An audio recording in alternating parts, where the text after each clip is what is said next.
Hey, the Minnesota Vikings were tangentially involved with the Super Bowl this weekend as former Vikings offensive line left guard legend Steve Hutchinson. It was announced that he would be part of the 2020 Pro Football Hall of Fame class. Living in the Hall of Fame.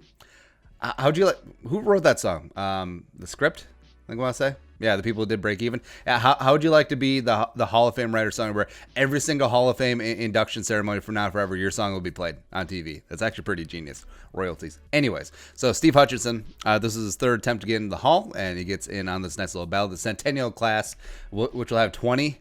20 full members. Imagine 20 speeches sitting out in the Canton sun like that. It's going to be rough.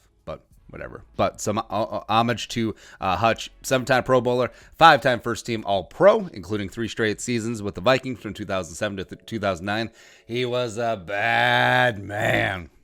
He was legit. Also part of the NFL's 2000s All-Decade team and was overall just a stud and a big part of those late aughts Vikings teams as well.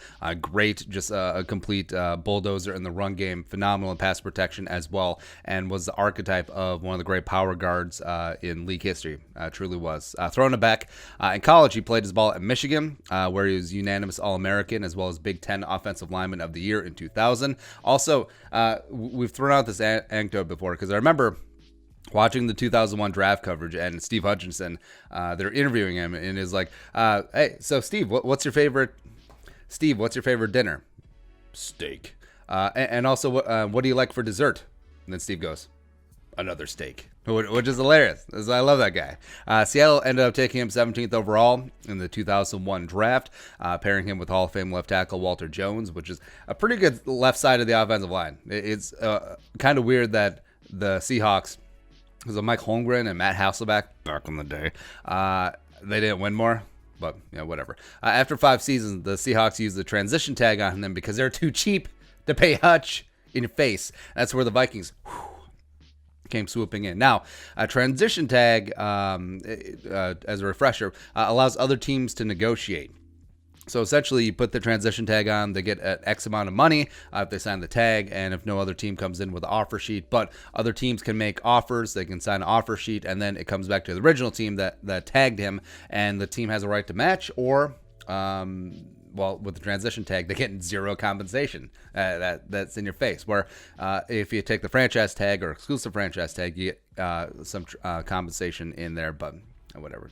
They transition tagged him. The Vikings came in, offered Hutch a 7-year, $49 million deal with the poison pill. Now, the poison pill was, if Steve Hutchinson was not the highest paid offensive lineman on his team, the deal would become fully guaranteed. So back in the day, back in 2006, having $49 million guaranteed, it's kind of a big deal, even though we just throw around $84 million guaranteed like it's no big deal anymore. But so Seahawks obviously couldn't match that offer sheet because they already had the aforementioned left tackle Walter Jones, who's one of the highest paid left tackles in the league, on the roster at the time. So if they matched that offer sheet, Hutch would have automatically had a $49 million guaranteed deal. So hence the poison pill. And then the Seahawks got the Vikings back by doing something similar with Nate Burleson.